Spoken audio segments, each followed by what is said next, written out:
चलिए बेटा, next heading हमारी है केमिकल प्रॉपर्टीज, राइट। देखिए जरा, तो अगर केमिकल प्रॉपर्टीज को स्टार्ट करें तो सबसे पहले आपको पता होना चाहिए कि हैलो एल्केन्स जो होते हैं वो तीन तरह से केमिकल प्रॉपर्टी शोर्स कर सकते हैं। कितनी प्रॉपर्टीज? 3 प्रॉपर्टीज। सबसे पहली आती है न्यूक्लियोफिलिक सब्स्टिट्यूशन रिएक्शन, इसको हिंदी में बोलते हैं नाभिक स्नेही प्रतिस्थापन अभिक्रिया। नाभिक स्नेही प्रतिस्थापन अभिक्रिया, ठीक है। दूसरा आपके आ जाता है एलिमिनेशन रिएक्शन, जिसको आप बोलते हो विलोपन अभिक्रिया। और तीसरा आपका आता है metal reaction with metal, reaction with metal, धातुओं के साथ अभिक्रिया। ये 3 टोटल आपके पास में हेडिंग्स है। हमारा सबसे इंपॉर्टेंट और सबसे बड़ा टॉपिक ये है न्यूक्लियोफिलिक सब्स्टिट्यूशन रिएक्शन, इसको हमको डिटेल में पढ़ना है, ठीक है। अब देखो, सबसे पहले समझो, हेडिंग हो जाएगी न्यूक्लियोफिलिक सब्स्टिट्यूशन रिएक्शन। देखो, आपको मैंने 11th क्लास में सबसे लास्ट ऑर्गेनिक के टॉपिक में बताया था टाइप्स ऑफ केमिकल रिएक्शन। सबसे लास्ट टॉपिक बनता है, last in the sense GOC का लास्ट बनता है, उसके बाद में आपके आता है वो क्वांटिटेटिव और क्वालिटेटिव वाला। तो उससे पहले हमारे पास थी 4 तरह की रिएक्शंस होती है केमिस्ट्री में। एक होती है एडिशन, एक होती है आपका एलिमिनेशन, एक होती है सब्स्टिट्यूशन और एक होती है रीअरेंजमेंट।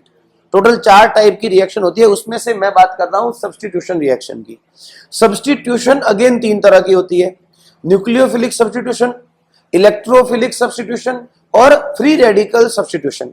सिंपल सी बात, सब्स्टिट्यूशन का मतलब है एक आएगा वो सब्स्टिट्यूट करेगा और दूसरा निकलेगा। मैंने इसका एग्जांपल यूं भी दिया था कि अगर आपके स्कूल में केमिस्ट्री का नया टीचर आता है तो वो किसको सब्स्टिट्यूट करेगा? केमिस्ट्री के नए टीचर को, ठीक है। अगर हिंदी का नया टीचर आएगा तो किसको सब्स्टिट्यूट करेगा? हिंदी के नए टीचर को।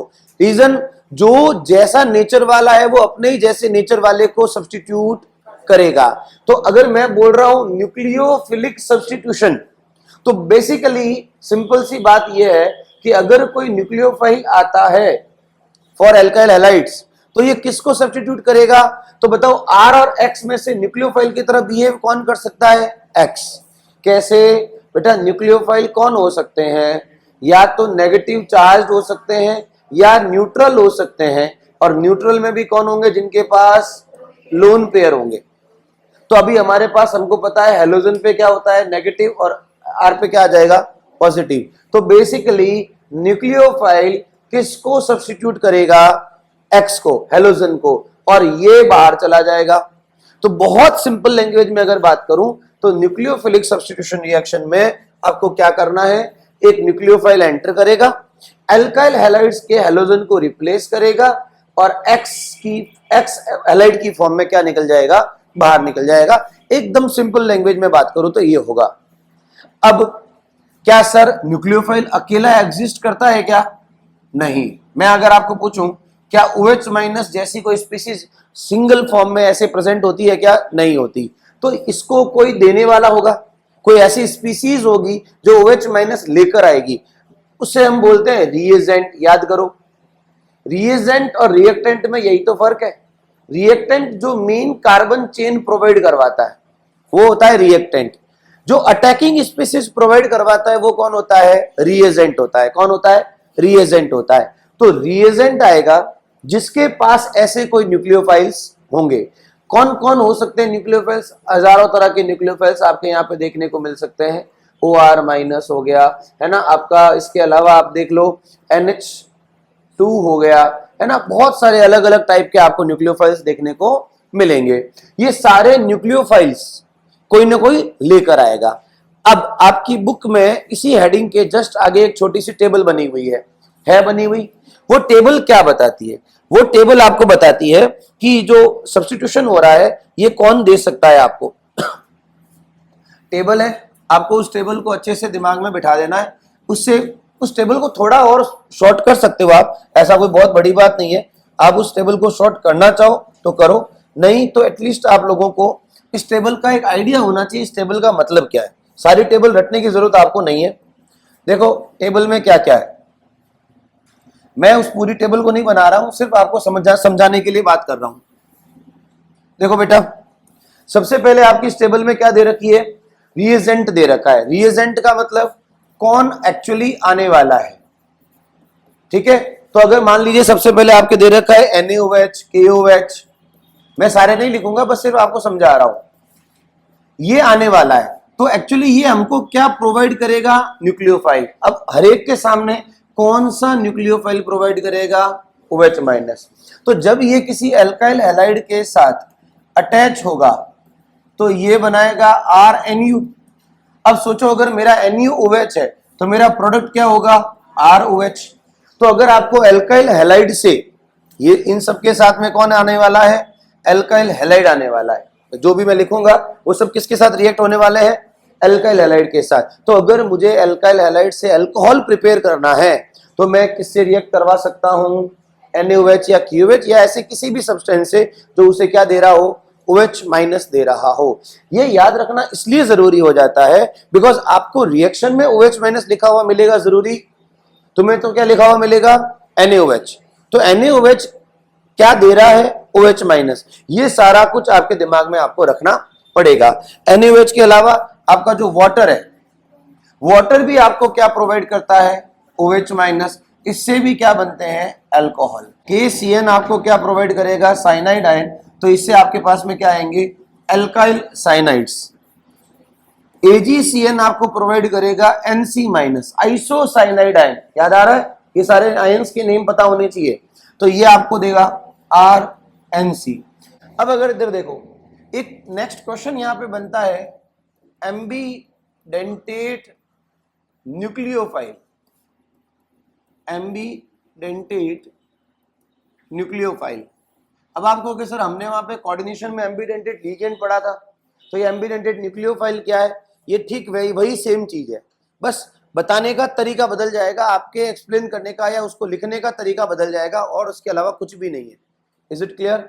सुनो, एम्बीडेंटेट का मतलब तो तुम जान ही गए हो। अच्छा, एग्जाम्पल भी वही है। वहां क्या बोला था हमने, donor atom more than one type के थे, but at a time only one donor atom he coordinate bond बनाता था। एग्जैक्टली यहां पर क्या है, those species which has more than one and even you can say two nucleophilic center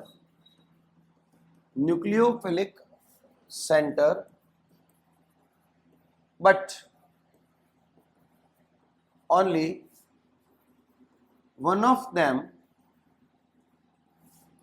can make bond with alkyl group या carbon of alkyl group, carbon atom of alkyl group, उसको क्या बोलेंगे, ambidentate nucleophile is known as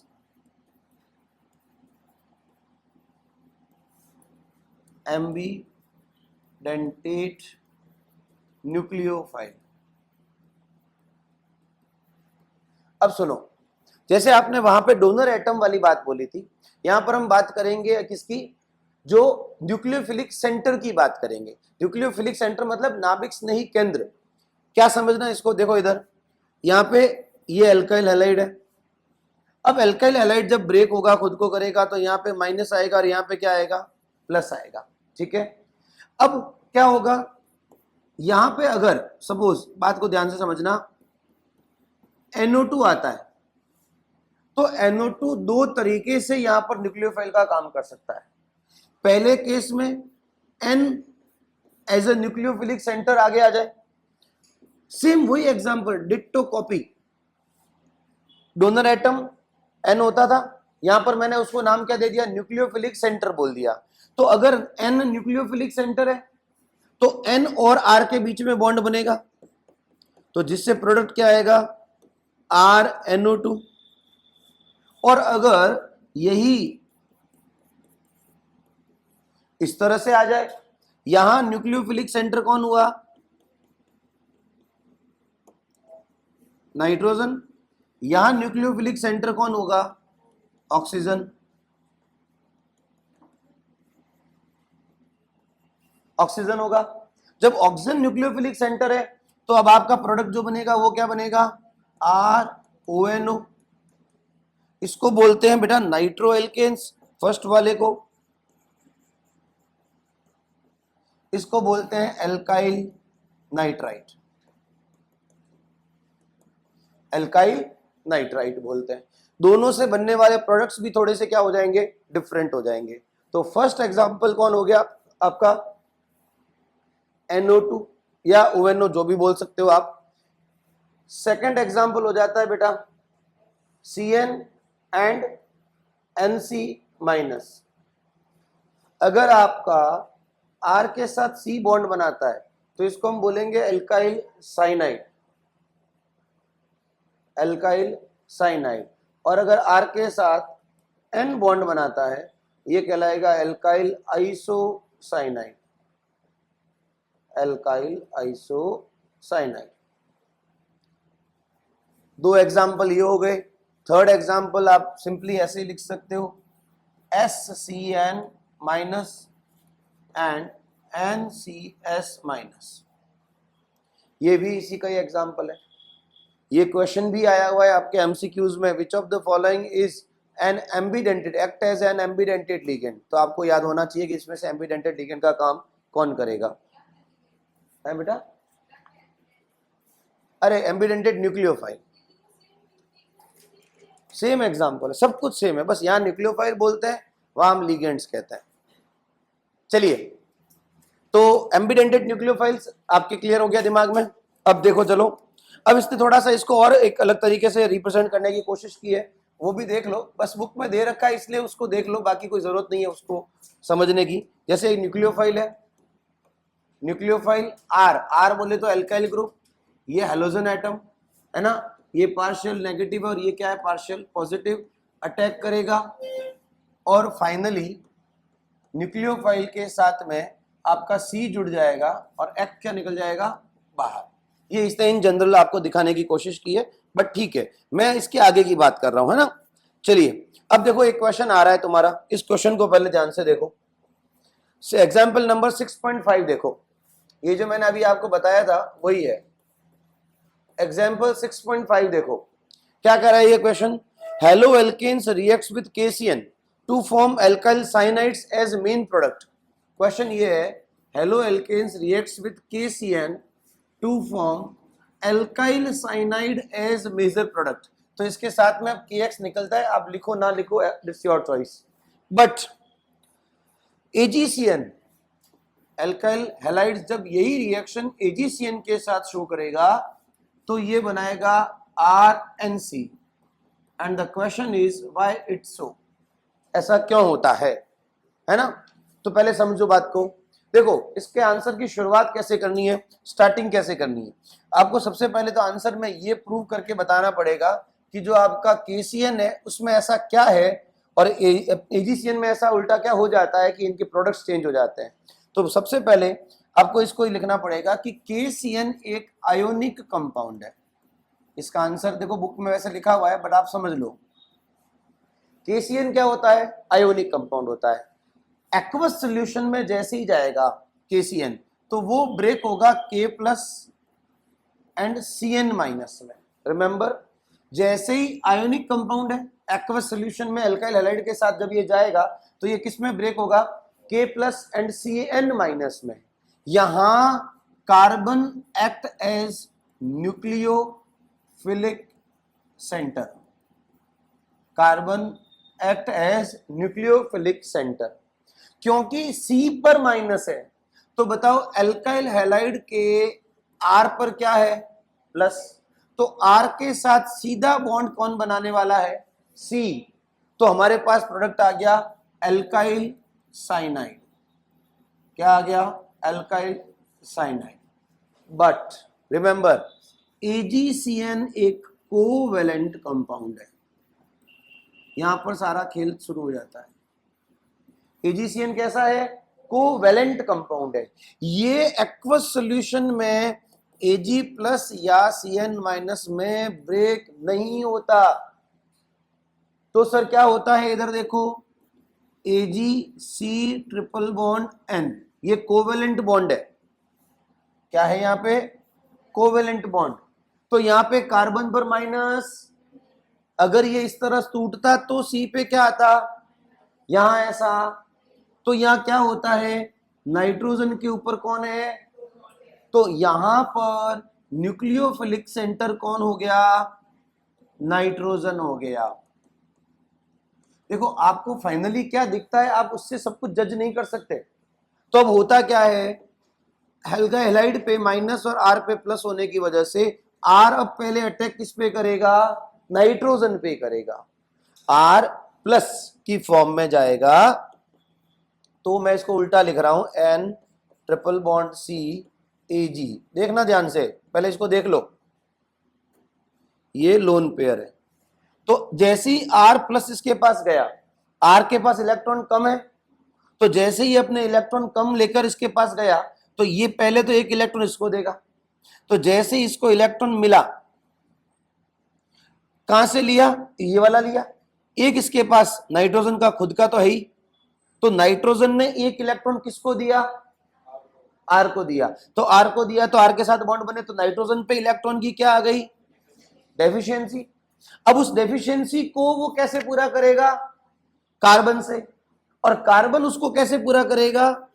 Ag का electron लेके। अब हमको क्या लगता है, Ag पे प्लस आ गया ना, लेकिन Ag पे प्लस डायरेक्टली एक्वस सॉल्यूशन की वजह से, अगर Ag पर इस तरह से प्लस आता तो फिर माइनस किस पे आता?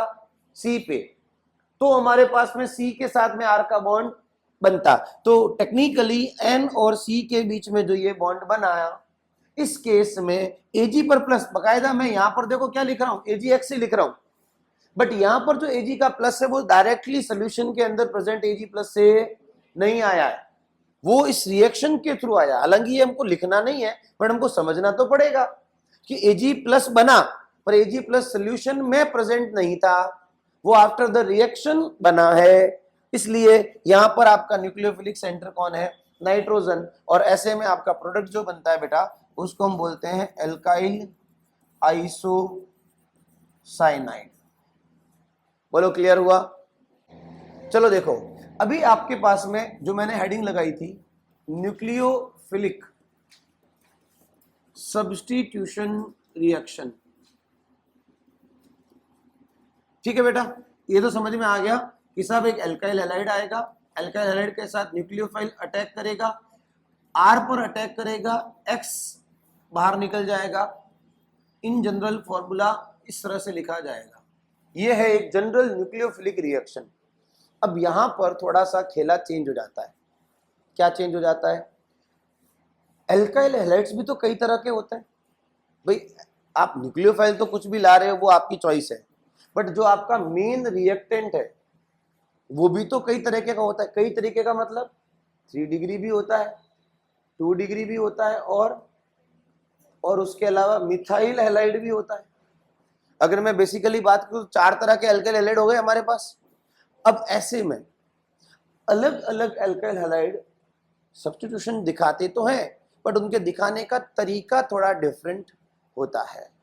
On the basis of alkyl halides and their mode of reaction nucleophilic substitution reactions are of 2 types. इधर देखो, न्यूक्लियोफिलिक सब्स्टिट्यूशन कितने टाइप की होगी? 2 तरह की। एक कहलाती है unimolecular nucleophilic substitution reaction. Unimolecular nucleophilic substitution reaction, इसको बेटा आपको शॉर्ट में बोलना है SN1 रिएक्शंस। सबसे इंपॉर्टेंट टॉपिक है इस चैप्टर का, ठीक है? 4 पेज इसी के हैं ओनली, और कुछ भी नहीं है। दूसरी है by molecular nucleophilic substitution reaction, और इसको शॉर्ट में बोलना है SN2 reaction. SN2 to reaction, दोनों के बीच में डिफरेंस के ऊपर एक बहुत अच्छा क्वेश्चन आता है। Right the difference in between nucleophilic substitution reactions. SN1 and SN2 के बीच में डिफरेंस आता है, मैं आपको वही डिफरेंस समझाने की कोशिश कर रहा हूं। ठीक है, चलिए शुरू करते हैं।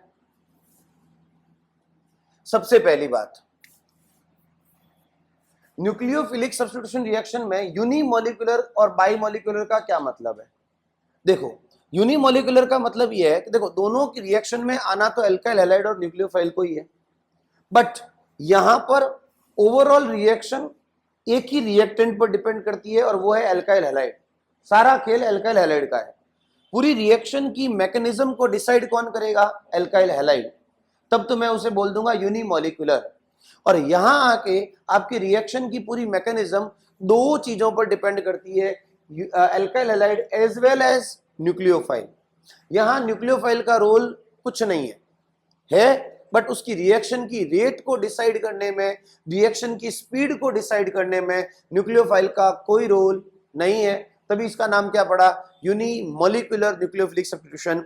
और यहां पर इन दोनों का इक्वल रोल होने की वजह से इसका नाम क्या पड़ा, बायोमोलिकुलर न्यूक्लियोफिलिक सब्स्टिट्यूशन रिएक्शन। अब देखो, मैं इसको थोड़ा सा इजी क्यों बोलना चाह रहा हूं। आपका एक चैप्टर आएगा, थर्ड चैप्टर, जिसका नाम है केमिकल काइनेटिक्स। उस केमिकल काइनेटिक्स में यह बताया जाता है कि कोई भी केमिकल रिएक्शन जो होती है वो कितने रिएक्टेंट की कंसंट्रेशन पर डिपेंड करती है। अगर कोई ऐसी केमिकल रिएक्शन है जिसमें रिएक्टेंट की कंसंट्रेशन का ज्यादा या कम होना रिएक्शन को इफेक्ट नहीं करे, तो उसे बोलते हैं बेटा जीरो ऑर्डर रिएक्शन। क्या बोलते हैं उसको, जीरो ऑर्डर रिएक्शन। बेटा देखो, ऑर्डर का मतलब क्या है, यहां पे ऑर्डर का मतलब है कि रिएक्शन किस पर डिपेंड करती है। और ये लाइन मुझे यहां लिखनी पड़ेगी अभी, तो मैं पहले अभी मैं सिर्फ हिंट दे रहा हूं, बाकी तो पूरी केमिकल काइनेटिक्स डिटेल में पढ़ाऊंगा तब समझ में आएगी। क्या मतलब हुआ इसका, बात समझने की क्या है, 2 या 3 या 4 रिएक्टेंट्स है। अगर पूरी रिएक्शन की रेट किसी एक ही रिएक्टेंट की कंसंट्रेशन पर डिपेंड करे, बाकी वाले उसमें है या नहीं, कम है या ज्यादा, उससे फर्क ना पड़े, तब वो फर्स्ट ऑर्डर। 2 पर डिपेंड करे सेकंड ऑर्डर, 3 पर डिपेंड करे थर्ड ऑर्डर, किसी पर डिपेंड ना करे तो जीरो ऑर्डर। सीधा फर्स्ट आपका लाइन हो जाता है, rate of reaction depends on concentration of alkyl halides only. जबकि यहां आपके आ जाता है rate of reaction depends upon concentration of alkyl halide as well as nucleophile both। यहां पर आपकी अल्काइल हैलाइड की कंसंट्रेशन पर भी डिपेंड करती है और न्यूक्लियोफाइल की कंसंट्रेशन पर भी डिपेंड करती है। इसलिए कई बार इसको ऐसे लिखा जाता है, रेट इज प्रोपोर्शनल टू, आपको पता है स्क्वायर ब्रैकेट को क्या बोलते हैं, कंसंट्रेशन। तो एल्काइल हैलाइड्स की कंसंट्रेशन पर ओनली डिपेंड करे तो ये है। और अगर मैं बात करूं, rate is proportional to concentration of alkyl halide as well as concentration of nucleophile, तब आपको इस तरह से लिखना पड़ेगा। Is it clear? ये थोड़ा सा यहां समझ में नहीं आएगा, थोड़ा केमिकल काइनेटिक्स में जाके समझ में आ जाएगा। इनको बोलते हैं रेट लॉ एक्सप्रेशन। क्या बोलते हैं इसको, रेट लॉ एक्सप्रेशन। ठीक है, इसी के ही सेकंड लाइन आपकी बन जाती है, it is a first order reaction. ये कौन से ऑर्डर रिएक्शन है, क्योंकि आपकी concentration of rate of reaction किस पर डिपेंड करती है, only concentration of RX alkyl halide पर। और ये कैसी कहलाएगी बेटा, सेकंड ऑर्डर रिएक्शन। या कई बार इसको और थोड़ा सिस्टमेटिक लिखते हैं, it follows second order reaction mechanism and it follows first order reaction mechanism, ऐसे भी लिखते हैं। बोलो यहां तक ओके? अब देखो, अभी क्योंकि मैंने आपको स्टार्टिंग में ये बोला कि सारा खेल है कि आ कौन रहा है, कौन किसके साथ रिएक्शन कर रहा है, तो रिमेंबर यहां पर रिएक्टिविटी ऑर्डर, हालांकि ये लास्ट में लिखाया जाता है, मैं पहले लिखा रहा हूं, reactivity order of alkyl halides जो है वो याद रखना, इस पे कई बार बोर्ड्स में क्वेश्चन आए हैं, 3 degree, 2 degree, 1 degree and methyl halide. देखो समझने की बात क्या है, ये जो दो टाइप्स की मैकेनिज्म आप पढ़ रहे हो ये आप डिसाइड नहीं कर रहे, आपने कौन सा एल्काइल हैलाइड लिया है वो डिसाइड करेगा। अगर आपने 3 डिग्री एल्काइल हैलाइड लिया होता तो उस केस में उस मैकेनिज्म कौन सी होती, SN1। लेकिन अगर आपने मिथाइल हैलाइड या 1 डिग्री हैलाइड लिया होता तो तुम्हारी मैकेनिज्म कौन सी फॉलो होती, SN2 फॉलो होती। ये क्यों हुई है मैं पूरा डिटेल में जाऊंगा, 2 दिन चलेगा ये टॉपिक पूरा अच्छे से। पहले तो इसके में ये टाइप्स पढ़ लो, उसके बाद में इसकी पूरा समझाना पड़ेगा कि ये हुआ क्या, ये ऐसा क्यों हुआ, 3 डिग्री बढ़िया क्यों होता है, वहां 1 डिग्री या मिथाइल बढ़िया क्यों होता है, ये सब पढ़ेंगे अपन। तो रिएक्टिविटी ऑर्डर एक बार के लिए याद रखो, जब समझाऊंगा तब आपको क्लियर हो जाएगा कि 3 डिग्री यहाँ बढ़िया क्यों है और यहाँ मिथाइल क्यों खराब है और यहाँ पर मिथाइल क्यों अच्छा है और 3 डिग्री क्यों खराब है। बोलो क्लियर। अगर बात करूं मैं फोर्थ डिफरेंस की, ठीक है, देखो जरा फोर्थ डिफरेंस की बेटा बात करूं तो यहां पर याद रखना, जो SN1 रिएक्शन है, SN1 reaction mechanism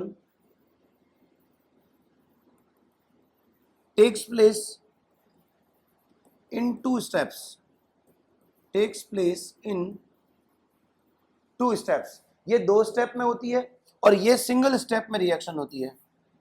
SN2 reaction, साथ साथ लिखना है, reaction mechanism takes place in single step, in single step, ठीक है।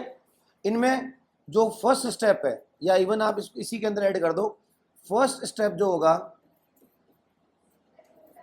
First step slow and RDS। RDS की फुल फॉर्म क्या होती है, रेट डिटरमाइनिंग स्टेप। RDS की फुल फॉर्म क्या लिखोगे, रेट डिटरमाइनिंग स्टेप, मतलब वो स्टेप जो रेट को डिटरमाइन करता है, ठीक है। सेकंड स्टेप जो होता है वो फास्ट होगा, सेकंड स्टेप क्या होगा, फास्ट होगा। फर्स्ट स्टेप क्या होगा, slow and rate determining step होगा, और सेकंड स्टेप क्या होगा, फास्ट। क्योंकि ये सिंगल स्टेप में ही होता है तो इसमें सेकंड फर्स्ट वाली कोई बात करने की जरूरत नहीं रहती है। अब और देखते हैं, अगेन SN1 SN2 में चल रहे हैं, कितने 4 हो गए थे, 5वां point, attack of nucleophile takes place in both directions, in both directions, comma, front side as well as back side, front side as well as back side। ये सारी चीजें आपको मैं अभी एग्जांपल दूंगा तब समझ में आ जाएगी, डोंट वरी। और इधर बात करूं तो हम लिखेंगे attack of nucleophile is takes place only from back side, only from back side, ठीक है। इवन यहां पर ये भी चीज समझ सकते हो कि अटैक जो होता है of nucleophile takes place in second step। First step में अटैक ऑफ न्यूक्लियोफाइल होता ही नहीं है, ठीक है। और यहां क्या होता है, अटैक ऑफ न्यूक्लियोफाइल, एक सेकेंड, जो होता है वो एक ही स्टेप में होता है, ठीक है।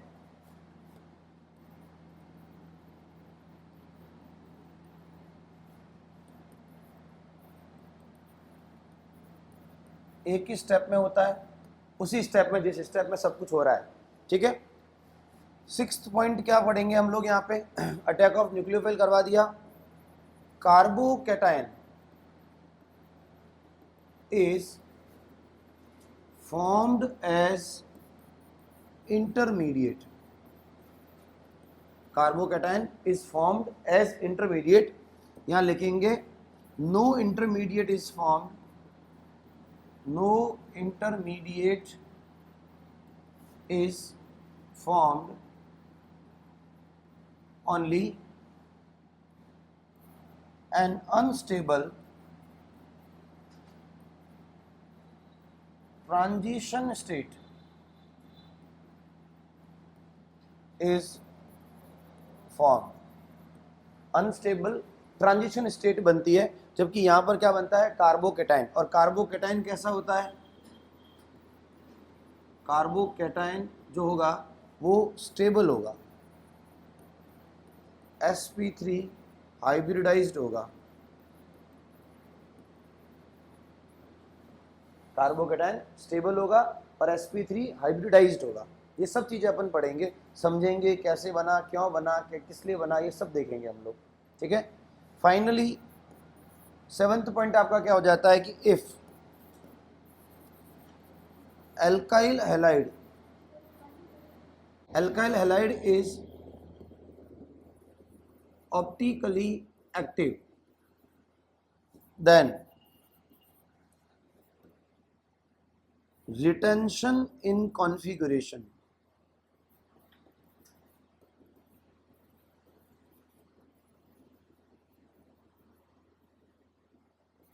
is seen and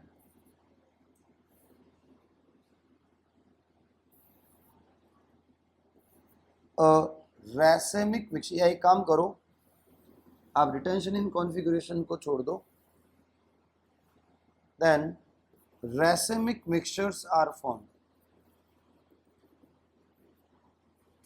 Racemic mixtures are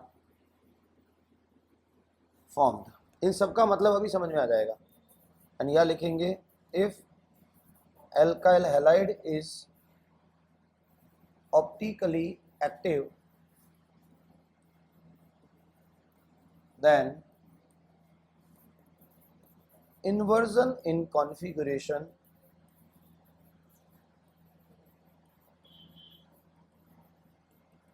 is seen. और रिएक्टिविटी ऑर्डर मैंने आपको अभी सबसे पहले बता ही दिया है.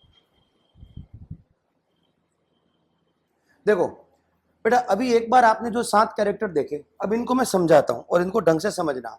सबसे पहले तो आप ये समझो कि SN1 और SN2 की जरूरत कहां पड़ी, या ये दो टाइप की मैकेनिज्म हुई कैसे. वापस से अगर थोड़ा सा आप वापस चलें, हमने करना क्या है, बस अल्काइल हैलाइड की रिएक्शन करवानी है न्यूक्लियोफाइल के साथ, और ये सिंपली इस तरह से रिएक्शन कर लेगा, राइट. बट ये जो ये रिएक्शन हो रही है, ये डिपेंड करती है कि आपका अल्काइल हैलाइड कैसा है, उसकी मैकेनिज्म उसके अकॉर्डिंग होगी. अब ये अल्काइल हैलाइड अगर 3 डिग्री है तो मैकेनिज्म क्या कहलाएगी, SN1. 2 डिग्री या 1 डिग्री या 2 डिग्री में भी SN1 SN2 में कंपटीशन चलता है, और 1 डिग्री और मिथाइल वाले में आपका SN2 रिएक्शन होती है. यस. अब जरा देखो, हम बात अभी करेंगे बेटा SN1 मैकेनिज्म की. ध्यान से समझना, हम एक तरह से और कुछ नहीं कर रहे हैं, न्यूक्लियोफिलिक सब्स्टिट्यूशन रिएक्शन के टाइप्स पढ़ रहे हैं, मैकेनिज्म के टाइप्स पढ़ रहे हैं. पहला टाइप किसके थ्रू कर रहे हैं, SN1 मैकेनिज्म के थ्रू. मैं याद करो मैंने क्या कहा था, अगर आपका अल्काइल हैलाइड 3 डिग्री है, 2 डिग्री है, तो ये रिएक्शन होगी. 1 डिग्री या मिथाइल हैलाइड होने पर SN2 से रिएक्शन होगी. अब जो जो बता रहा हूं वो सब 7 कैरेक्टर आपने अभी जो लिखे हैं वही होंगे. सबसे पहली चीज जरा मुझे बताइए, अगर मुझे 3 डिग्री अल्काइल हैलाइड लेना है तो क्या ये 3 डिग्री अल्काइल हैलाइड हुआ या नहीं हुआ, पहले तो मुझे ये बताओ. क्या मैं इसको टर्शरी अल्काइल हैलाइड बोल सकता हूं?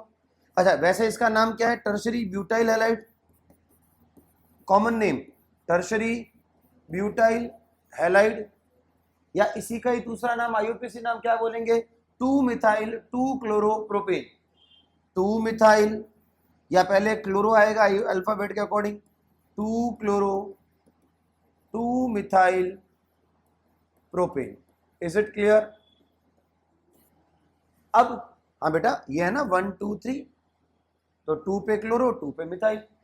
ठीक है, अब देखो यहां क्या होगा। सबसे पहले अगर मुझे एक सिंपल रिएक्शन की बात करनी है तो मैं Cl के साथ में कोई भी न्यूक्लियोफाइल लेके आ जाऊं, तो बेसिकली समझना यह है कि रिएक्शन तो होने वाली है कुछ ऐसी।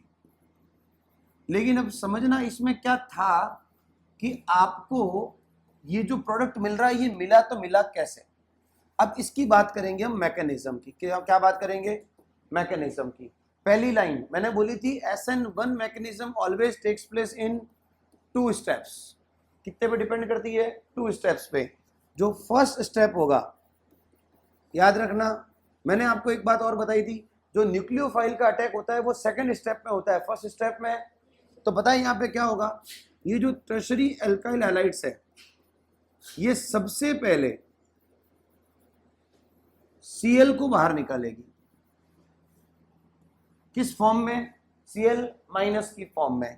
और सबसे पहले बनाएगी कार्बोकैटायन। मेरे ख्याल से आपको आपका आंसर यही मिल जाएगा कि tertiary alkyl halides SN1 reaction सबसे बढ़िया क्यों देते हैं। क्योंकि टर्शरी एल्काइल हैलाइड से बनने वाला इंटरमीडिएट कौन है? 3 डिग्री कार्बोकैटायन। और 3 degree carbocation is always more stable. देखो सिंपल सी बात है, मैंने कहा कि SN1 रिएक्शन का कैरेक्टर क्या है कि वो कार्बोकैटायन बनाता है। जब अगर वो कार्बोकैटायन बना रहा है तो 3 डिग्री एल्काइल हैलाइड सबसे बेस्ट होगा कि नहीं होगा? क्यों? क्योंकि 3 डिग्री एल्काइल हैलाइड जब अपना Cl रिमूव करेगा तो ये जो बना ये क्या कहलाएगा? Tertiary carbocation. कार्ब धनायन का निर्माण करेगा, टर्शरी कार्बोकैटायन बनेगा। और आपको पता है ये हाईली क्या होता है? स्टेबल होता है। हाईली स्टेबल कैसे होता है? 3 एल्काइल ग्रुप्स का प्लस I इंडक्टिव इफेक्ट लगता है, ये भी पढ़ा है। हाइपर कॉन्जुगेशन ऑफ 9 हाइड्रोजन्स लगता है। 3 हाइड्रोजन्स यहां से, 3 हाइड्रोजन्स यहां से और 3 हाइड्रोजन्स यहां से। 9 हाइड्रोजन्स खुद को रिप्लेस करके क्या बना सकते हैं? हाइपर कॉन्जुगेशन क्रिएट कर सकते हैं। इन सभी वजह से 3 degree carbocation becomes more stable. ठीक है, अब ये फर्स्ट स्टेप हो गया। इस फर्स्ट स्टेप को बेटा बोला जाता है slow and rate determining step. याद करो मेरा पहला ही पॉइंट क्या था कि rate of first order reaction depends on only concentration of alkyl halides. क्योंकि इस फर्स्ट स्टेप में ही एल्काइल हैलाइड काम आ रहा है। और फर्स्ट स्टेप में सिर्फ एल्काइल हैलाइड के अलावा देखो कहीं न्यूक्लियोफाइल का अटैक हुआ क्या? नहीं हुआ। इसका मतलब पूरी रेट को डिटरमाइन कौन करेगा? Alkyl halide. यहां न्यूक्लियोफाइल का कोई रोल नहीं होता है। आप एक्चुअली क्या कर रहे हो? आप कैरेक्टर्स पढ़ रहे हो। किसके? SN1 और SN2 के। और मैं आपको अभी क्या दे रहा हूं? एग्जाम्पल दे रहा हूं कि SN1 रिएक्शन होती कैसे है। सबसे पहली बात, SN1 रिएक्शन दिखाते कौन है? टर्शरी एल्काइल हैलाइड सबसे बेस्ट दिखाते हैं। ठीक है, हमने ले लिया टर्शरी एल्काइल हैलाइड। फिर हमने कहा कि जो भी SN1 मैकेनिज्म होती है वो 2 स्टेप में होती है। तो मैंने कहा 2 स्टेप में होगी। फर्स्ट स्टेप जो होगा उसमें ओनली कार्बोकैटायन बनता है। क्या बनता है? ओनली। न्यूक्लियोफाइल का अटैक फर्स्ट स्टेप में नहीं होता है। ठीक है, अब मैंने बना दिया कार्बोकैटायन। क्योंकि कार्बोकैटायन बन गया तो देखो इंटरमीडिएट जो भी स्टेप बनाता है, जो स्टेप इंटरमीडिएट बनाता है वही आपका मेन स्टेप होता है। अब सेकेंड स्टेप में न्यूक्लियोफाइल कैसे आके अटैक कर रहा है हमें कोई फर्क, तो पूरी रेट डिटरमाइन किस पे होती है? फर्स्ट स्टेप पे, एल्काइल हैलाइड पे। Is it clear? Second step में क्या होता है? ध्यान से देखो, सेकेंड स्टेप में ये जो आपका कार्बोकैटायन बना। अच्छा एक और बात 11th की अगर किसी को याद है तो, ये वाला कार्बन sp3 कार्बन है, यस और नो? तो मुझे बताओ जरा ये वाला कार्बन कैसा होगा? sp2 होगा।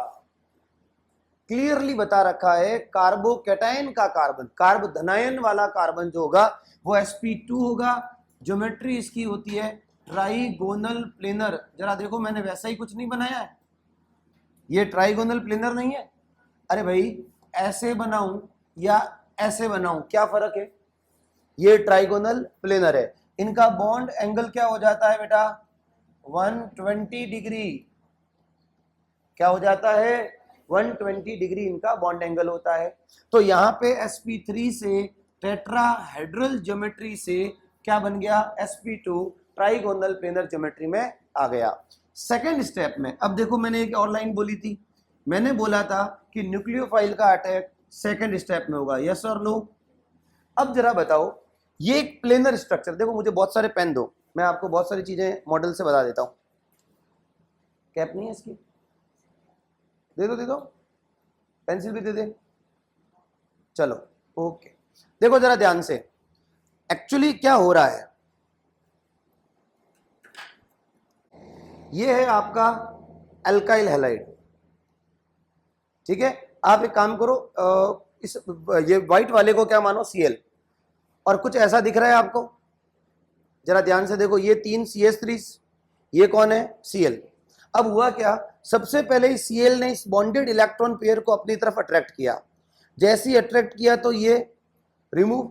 अब देखो हुआ क्या, नॉर्मली VSEPR थ्योरी आपको ये कहती है कि सारे बॉन्ड्स के बीच में क्या होता है, रिपल्शंस, बॉन्ड पेयर रिपल्शन। अगर ये बॉन्ड निकल गया एज ए Cl माइनस, तो क्या ये रिपल्शंस अब वीक हो गए, तो अब ये खुद को थोड़ा सा और स्ट्रेच करेंगे, जो पहले ऐसे थे, ड्यू टू दिस बॉन्ड ये हट गया, अब ये थोड़े से और अपने आप को फ्री करेंगे। इनका बॉन्ड एंगल पहले था 109 डिग्री, जब टेट्राहेड्रल में थे तब क्या था 10, ये हटते ही अब थोड़ा एक बॉन्ड कम पड़ गया, एक बॉन्ड कम पड़ते ही अब ये क्या हो गया 120 डिग्री, बॉन्ड एंगल बढ़ गया। क्या इसे मैं ट्राइगोनल प्लेनर बोल सकता हूं, यस और नो। अब ये ट्राइगोनल प्लेनर मेरा कार्बोकेटायन है, ठीक है, बन गया, Cl निकल गया बाहर। अब आया न्यूक्लियोफाइल। अब जरा सोचो, ये एक प्लेनर स्ट्रक्चर है, क्या है, तो प्लेनर स्ट्रक्चर में कार्बोकेटायन का अटैक इधर से भी हो सकता है, और अब अगर मेरा Cl यहां था तो ये Cl का फ्रंट साइड हो गया, तो यहां से निकलने के बाद में आपका न्यूक्लियोफाइल यहां भी अटैक कर सकता है, that is front side as well as, there is no any problem, front करो चाहे, क्योंकि स्ट्रक्चर कैसी है, ट्राइगोनल प्लेनर। तो यहां पे कार्बोकेटायन का अटैक, न्यूक्लियोफाइल का अटैक दोनों साइड से किया जा सकता है। अब यहां कहानी में छोटा सा ट्विस्ट क्या है वो सुनो। इफ अगर आपका एल्काइल हैलाइड ऑप्टिकली एक्टिव होता, पहले मुझे बताओ क्या ये ऑप्टिकली एक्टिव है ना बेटा, ऑप्टिकली एक्टिव कब होगा, वहां पर हमने एक वर्ड बोला था काइरल, काइरल बोला था, और काइरल के लिए मैंने कहा था नॉन प्लेनर बोलने छोड़ो। अब यहाँ पे जब ऑर्गेनिक केमिस्ट्री पढ़ रहे हो तो मैंने आपको काइरल के लिए स्पेशली बोला था, काइरल कार्बन वो कार्बन है जिसकी चारों वैलेंसीज पर डिफरेंट डिफरेंट ग्रुप जुड़े होते हैं, तभी वो एसिमेट्रिक होता है, तभी उसकी mirror images non super imposable होती है। तो भैया क्या इस कार्बन के चारों वैलेंसीज डिफरेंट डिफरेंट ग्रुप से अटैच्ड है, चारों डिफरेंट होनी चाहिए, एनी सिंगल किसी के साथ सिमिलर नहीं होनी चाहिए। तो क्या ये काइरल है, नहीं है, तो मैं अभी इसकी बात नहीं कर रहा हूं, मैं ये पूछ रहा हूं कि अगर आपका एल्काइल हैलाइड काइरल होता, ऑप्टिकली एक्टिव होता, तो क्या होता, तो सुनो, अगर मैंने किसी ऑप्टिकली एक्टिव कंपाउंड को लिया होता जहां पे ये CH3 है, ये C2H5 है, ये H है और ये Cl है, ये चारों अलग अलग हो गए, CH3 C2H5 H और Cl, ये निकल गया तो ये क्या हो गया, प्लेनर।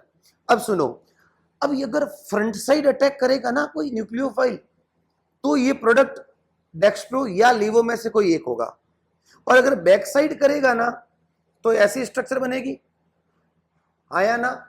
मेरा पॉइंट ये है कि अगर फ्रंट साइड से करेगा तो डेक्स्ट्रो बन रहा है, अगर तो बैक साइड से क्या बनेगा, लीवो, और अगर बैक साइड से डेक्स्ट्रो बन रहा है तो फ्रंट साइड से क्या बनेगा।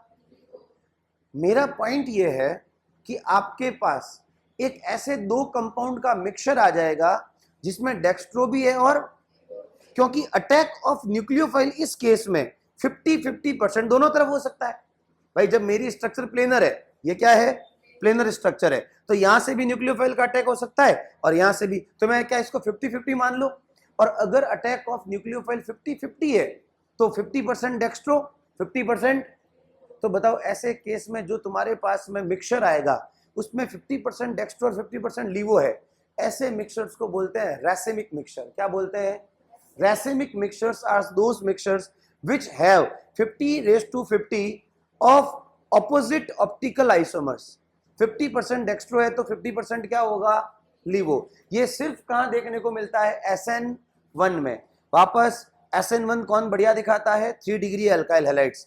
वाई क्वेश्चन आएगा कि वाई SN1 रिएक्शन जो होती है वो 3 डिग्री, SN1 जो होगी वो 3 डिग्री अल्काइल हैलाइड सबसे बेस्ट क्यों दिखाता है?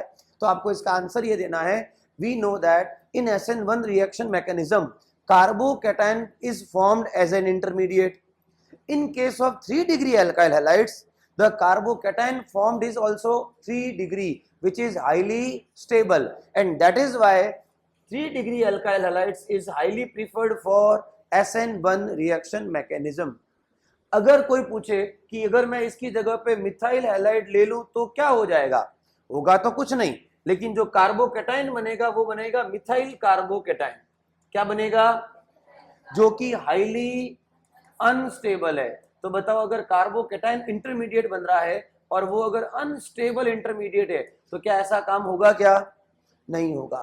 भाई आपको कोई बोल दे कि 12th क्लास में 95% लाते ही आपको जेल भेज देंगे, कोई लाओगे? लेकिन अगर कोई बोल दे 95% लाते ही आपको 1 लाख रुपीस कैश मिलेगा रिवॉर्ड, हर कोई लाना चाहेगा। हर कोई रिएक्शन क्यों करेगा? To get stabilise. देखो रिएक्शन होती ही क्यों है? स्टेबल होने के लिए। अगर मैं ऑलरेडी स्टेबल हूं, मैं रिएक्शन क्यों करूं? और इसको हमने सिंपली पढ़ा था आपके इनर्ट गैसेस से। इनर्ट गैस ऑलरेडी स्टेबल है, देन वो क्यों इलेक्ट्रॉन को लॉस करे या क्यों इलेक्ट्रॉन को गेन करे? कहां जरूरत है उसको लॉस या गेन करने की? तो ऐसे में आपको ध्यान रखना है, अगर रिएक्शन से बनने वाला इंटरमीडिएट और प्रोडक्ट अनस्टेबल है तो वो काम नहीं होगा, अगर स्टेबल है तो वो काम होगा। तो ऐसे में 3 डिग्री कार्बोकैटायन लेना ज्यादा बेटर हुआ कि नहीं हुआ? अच्छा, अटैक ऑफ न्यूक्लियोफाइल अब यहां से फ्रंट साइड भी हो सकता है, और ये सिर्फ तब देखना है जब ये कैसा हो, ऑप्टिकली एक्टिव हो, नहीं तो कोई जरूरत ही नहीं है। मुझे बताओ, इस केस में फ्रंट साइड हो चाहे बैक साइड हो, पहली बात तो डेक्स्ट्रोलीवो की बात ही, क्योंकि आपका लिया हुआ कंपाउंड ऑप्टिकली एक्टिव है ही नहीं। जो ऑप्टिकली एक्टिव ही नहीं है उसमें कैसा डेक्स्ट्रो और कैसा लीवो? तो अभी मैं डेक्स्ट्रोलीवो की बात नहीं कर रहा हूं, बट डेक्स्ट्रोलीवो होता क्या है और उसका रेसिमिक मिक्सचर क्या होगा वो क्लियर हुआ। अब देखो, अगर इसके प्रोडक्ट की बात करें तो आपके पास में, अब देखो मैं किसी भी साइड में अटैक करा दूं तो ये न्यूक्लियोफाइल आ गया, ये आपका प्रोडक्ट आ गया, और जो सेकंड स्टेप होता है उसे क्या मानते हैं हम लोग? फास्ट स्टेप मानते हैं। क्या मानते हैं उसको? फास्ट स्टेप मानते हैं। क्या मैंने जितने पॉइंट्स लिखा है वो क्लियर हुए? पहला पॉइंट लिखा है मैंने कि 3 डिग्री सबसे बेस्ट है। 3 डिग्री क्यों बेस्ट है समझ में आया? फिर मैंने लिखाया कि ये जो है वो ओनली एक ही रिएक्टेंट RX की ही कंसंट्रेशन पर डिपेंड करती है। मुझे बताओ जरा ऐसा क्यों हुआ? क्योंकि इससे बनने वाला इंटरमीडिएट जो है वो सारा कुछ यही डिसाइड कर रहा है। मुझे बताओ, न्यूक्लियोफाइल का इंटरमीडिएट को डिसाइड करने में कोई हेल्प है क्या? तो क्या मतलब समझे, पूरी रिएक्शन को डिसाइड करने वाला जो इंटरमीडिएट है वो किससे बना है? एल्काइल हैलाइड से। तो मेरी पूरी रिएक्शन को डिसाइड कौन सी कंसंट्रेशन करेगी? एल्काइल हैलाइड की। न्यूक्लियोफाइल का कोई रोल नहीं है।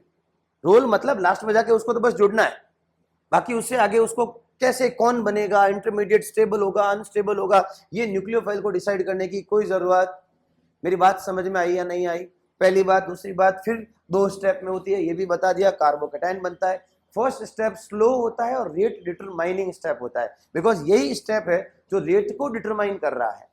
सेकंड स्टेप फास्ट होता है और रेट को डिटरमाइन करने में इसकी कोई हेल्प नहीं करता। न्यूक्लियोफाइल का अटैक किसी भी डायरेक्शन में हो सकता है, front as well as back side. ये सारा कुछ समझ में आया या नहीं आया? अब SN2, हाँ क्वेश्चन लिखो, चलो फिर पहले क्वेश्चन लिखो। SN1 के लिए पहले क्वेश्चन लिख लो। SN1 रिएक्शन, या यूं कर दो, एक काम करो, क्वेश्चन लिखो, tertiary alkyl halides, tertiary alkyl halides are preferred over primary alkyl halides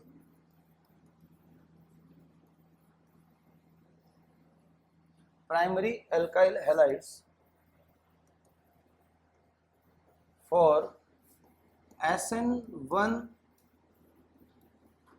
reaction mechanism. Why? Explain.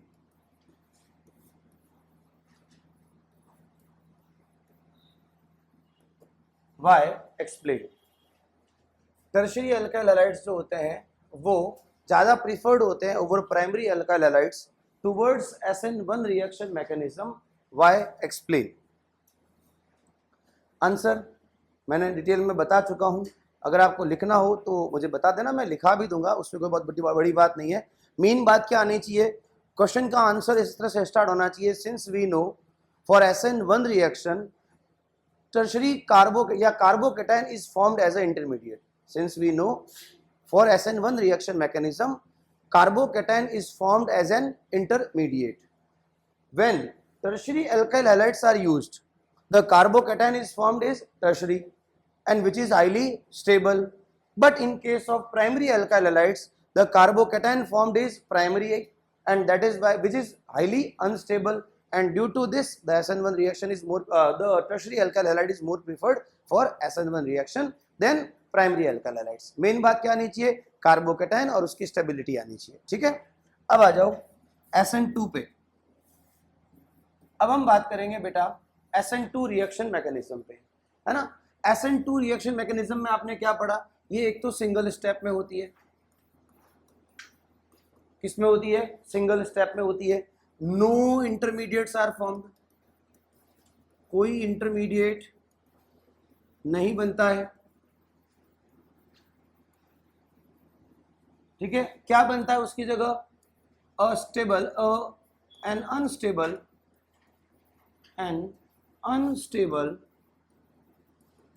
Transition state is formed, ठीक है।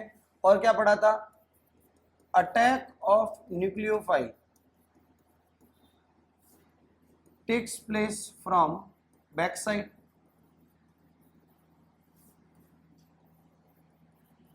takes place from backside. Reactivity order of alkyl halides जो होगा वो क्या होगा, पहले methyl halides, then 1 degree, then 2 degree, then 3 degree, ठीक है। और अगर वो ऑप्टिकली एक्टिव कंपाउंड्स की बात करें, for optically active alkyl halides,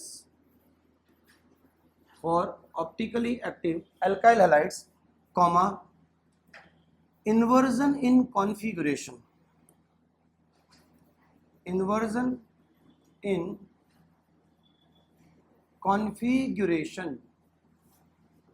is observed।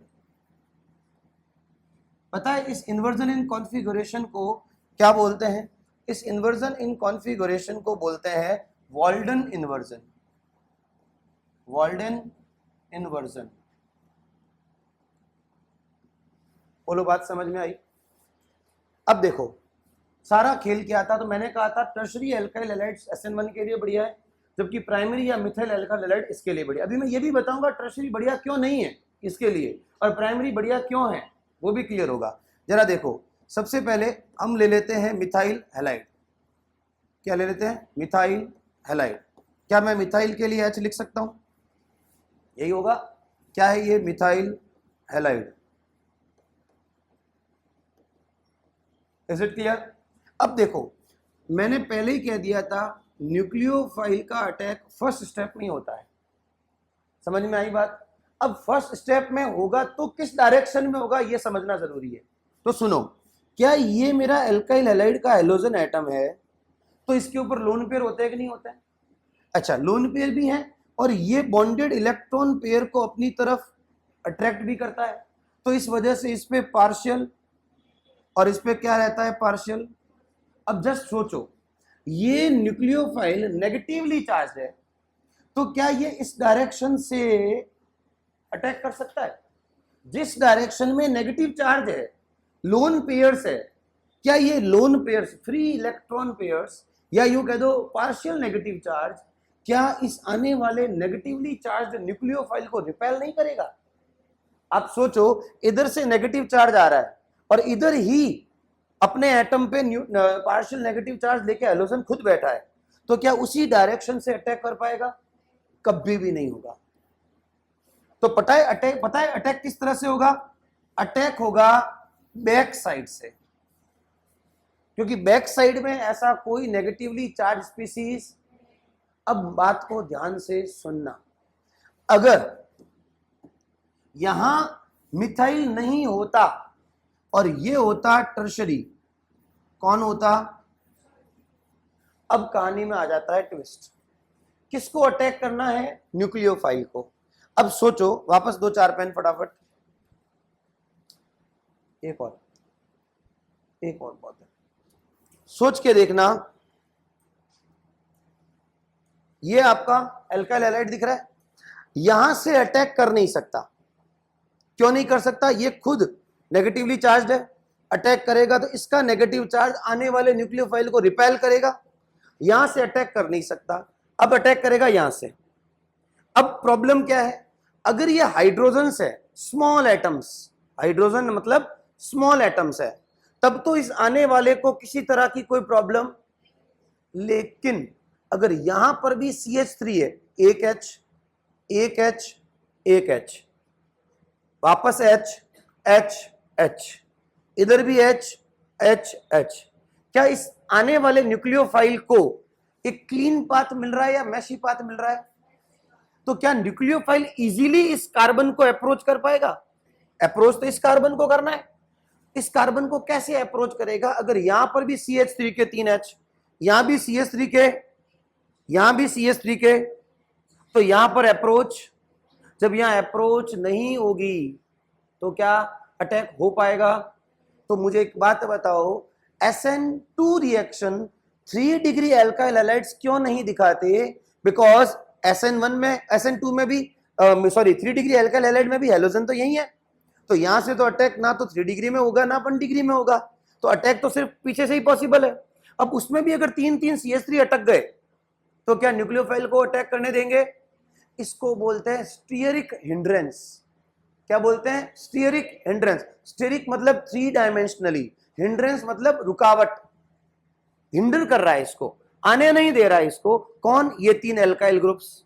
लेकिन अगर यहां सिर्फ हाइड्रोजन एटम है, नथिंग एल्स, छोटा हाइड्रोजन एटम, तो ये वाला पूरा स्पेस खाली है, इजीली ये आके न्यूक्लियोफाइल अटैक। बोलो हाँ या ना? बात समझ में आई? तो इसका मतलब क्यों 3 डिग्री SN1 बढ़िया दिखाता है और SN2 बढ़िया नहीं दिखाता है? क्लियर? और क्यों 1 डिग्री SN1 बढ़िया क्यों नहीं दिखाता? क्योंकि SN1 में बनता है कार्बो, और 1 डिग्री से बनने वाला कार्बोकेटाइन इज वेरी अनस्टेबल, और यहां कोई कार्बोकेटाइन तो नहीं बनता। बट 1 डिग्री या मिथाइल के साथ अच्छी बात क्या है? वो स्टीरिक हिंड्रेंस बहुत कम करेगा।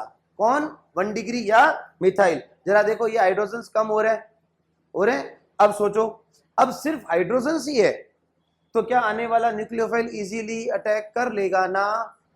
इसका मतलब सबसे बढ़िया रिएक्शन कौन दिखाएगा? मिथाइल या 1 डिग्री। बोलो क्लियर? अब देखो, अब भी समझने वाली बात क्या है, क्योंकि हेलोजन पहले से ब्रेक नहीं हुआ है, जबकि SN1 में पहले से ब्रेक हो जाता था। न्यूक्लियोफाइल का अटैक होने से पहले, न्यूक्लियोफाइल तो सेकंड स्टेप में अटैक कर रहा है, उससे पहले हेलोजन रिमूव हो चुका था। लेकिन यहां क्या आपका हेलोजन न्यूक्लियोफाइल के अटैक के टाइम रिमूव्ड है क्या? पता है क्या होगा? यहाँ पे कार्बन के ऊपर न्यूक्लियोफाइल भी थोड़ा सा जुड़ जाएगा और हेलोजन एटम भी जुड़ा है। क्या इस केस में कार्बन की वैलेंसी 5 हो जाएगी ना? एक्चुअली 5 कंप्लीटली नहीं होती है, ये एक तरह की ट्रांजिशन स्टेट है। ट्रांजिशन स्टेट का मतलब क्या हो गया? आपके कार्बन के पास से X निकलता हुआ दिखेगा और उसी टाइम न्यूक्लियोफाइल ऐड होता हुआ नजर आएगा। ये एक स्टेज है, मतलब होता है ना, एक चीज अंदर आ रही है और उसकी, कोई पाइप ले लो, पाइप में कचरा है, अब उस पाइप में अगर कोई डंडा जा रहा है तो जितना अंदर वो डंडा गया उतना कचरा, वो वाली स्टेज है। तो जैसे जैसे न्यूक्लियोफाइल का अटैचमेंट कार्बन के साथ हुआ वैसे वैसे हेलोजन का रिमूवल भी। बट ये एक परमानेंट स्टेट, ये कोई स्टेबल फॉर्म, ये क्या मानी जाती है? Unstable transition state, unstable transition state मानी जाती है। और क्या है इसमें? ये हाइड्रोजन तो है ही। तो पहली बात तो कार्बन की 5 वैलेंसीज कभी भी इसको स्टेबल तो होने नहीं दे सकती। ये जो स्टेज बनी ये कहलाती है ट्रांजिशन स्टेट, जो कि कभी स्टेबल, जबकि कार्बोकेटाइन अपने आप में क्या माना जाता है, स्टेबल माना जाता है, वो एक इंटरमीडिएट है, ठीक है। अगेन फाइनली क्या होगा, ये सब एक ही स्टेप में हो रहा है, ये 2 स्टेप नहीं है, ये एक ही स्टेप है। फाइनली तुम्हारा एक्स हेलोजन निकल जाएगा एक्स माइनस की फॉर्म में, और यहां कौन जुड़ जाएगा, न्यूक्लियोफाइल। अब जरा थोड़ा ध्यान से देखना, जैसा तुम्हारा हेलो एल्केन था और जिधर एक्स जुड़ा हुआ था, क्या न्यूक्लियोफाइल उसकी एग्जैक्ट ऑपोजिट डायरेक्शन में गया कि नहीं गया? ये कुछ कुछ वैसा नहीं है कि जैसे एक अम्ब्रेला होता है और बारिश की विंड या विंड के साथ में अम्ब्रेला उलट जाता है, ऐसा कुछ नहीं हो गया। पहले ये डायरेक्शन हुआ करती थी, अब कौन सी डायरेक्शन हो गई, बुक में लिखा हुआ है, ये एग्जांपल मैं मेरे मन से नहीं बोल रहा हूं। Just like flipping of umbrella, जैसे एक अम्ब्रेला फ्लिप हो जाता है, ठीक वैसे ही क्या इसका कॉन्फ़िगरेशन फ्लिप हो गया, इसको बोला जाता है इन्वर्जन इन कॉन्फ़िगरेशन। ये वाली जो लाइन है, इन्वर्जन इन कॉन्फ़िगरेशन का मतलब समझे, जो भी कॉन्फ़िगरेशन पहले था वो कॉन्फ़िगरेशन इन्वर्ट हो गया, रिवर्स हो गया। एंड ये बताने वाला साइंटिस्ट कौन था, वॉल्डन, इसीलिए इसको हम बोलते हैं वॉल्डन इन्वर्जन। बोलो बात समझ में आई? तो जैसे अम्ब्रेला फ्लिप होता है, उसी तरह से यहां पर स्ट्रक्चर भी क्या हो गई है, फ्लिप हो गई है। सब कुछ क्लियर है? क्यों 1 डिग्री बढ़िया है, ट्रांजिशन स्टेट क्यों है, 3 डिग्री अच्छा क्यों नहीं है? न्यूक्लियोफाइल का अटैक पहले ही स्टेप में होता है, ये कौन होती है, अनस्टेबल ट्रांजिशन स्टेट, और प्रोडक्ट जो बनता है वो इन्वर्टेड प्रोडक्ट बनता है। क्या बनता है, इन्वर्टेड प्रोडक्ट बनता है। इन्वर्टेड या इन्वर्जन इन कॉन्फ़िगरेशन, ऐसे लिख दो, इन्वर्जन इन कॉन्फ़िगरेशन।